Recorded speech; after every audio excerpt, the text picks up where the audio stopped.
secret for you. I want to talk to you a little bit about what is charcuterie and what isn't.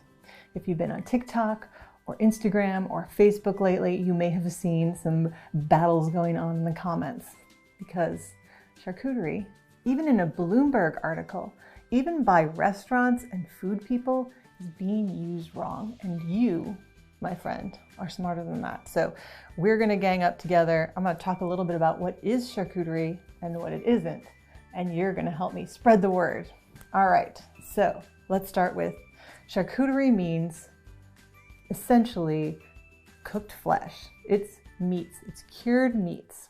It is a French word, and when we use it wrong, no matter how you feel about being woke or not being woke, it is incorrect and it's a poor use of language. And we have the ability to fix that. So charcuterie includes salamis, pate, we have some beautiful salamis, we have a red wine salami chub, we have prosciutto, it includes Serrano. If you order a charcuterie board, what you should get is a board full of beautiful charcuterie. Maybe it has mortadella or soppressata. It could have beautiful prosciutto on it or Serrano. It could have Rosette de Lyon, which is a beautiful salami from France that is on the list of like one of the 1,000 things you need to eat before you die. That is charcuterie. A charcuterie plate usually has pickles, mustards, maybe some olives, things that go along with meat. Now, can you put charcuterie on a cheese board? Heck yeah, of course. This is not charcuterie, this is cheese. If you have a board that is mostly cheese, maybe has one salami on it, it's a cheese board with charcuterie. If it just has cheese and crackers and no meat, it is not a charcuterie board. If it has only vegan style meats, it is not a charcuterie board. And I would think that probably vegans aren't really thrilled with the idea of having their vegan plate. And I know there are meat substitutes, but calling it cooked flesh, that's kind of the whole opposite of vegan. So let's help out our friends, the vegans, as well by using the right terms.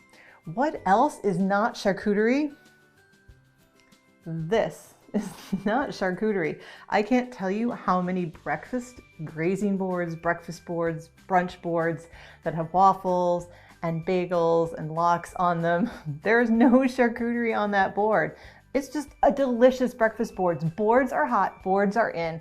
I saw something the other day, it was nachos on a platter and they called it a nacho charcuterie board. It was nachos, folks, not charcuterie. What else isn't charcuterie? This is a marshmallow. If you add chocolate bars and graham crackers and you put them on a board and you add some other fun things like maybe peanut butter cups or even peanut butter, fancy chocolate bars, all that stuff, it is still not a s'mores charcuterie board. It is a delicious s'mores dessert board, a campfire grazing board. You can call it anything else, but don't use cooked flesh. There's no flesh on that page. All right, what else is not a charcuterie board? Yogurt covered pretzels. That's not a charcuterie board. If you have a board full of Easter cookies and Easter treats and chocolate candies, whatever, that's an Easter dessert grazing board.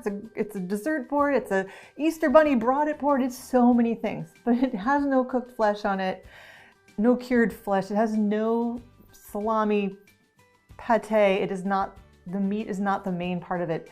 It is not a charcuterie board. I know. I'm preaching to the choir. You guys know all this.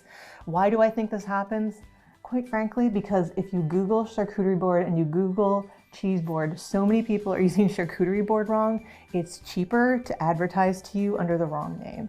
So let's be smart. Help me spread the word. You now know what charcuterie is and what it isn't. And I am so glad to welcome you to the club. Welcome.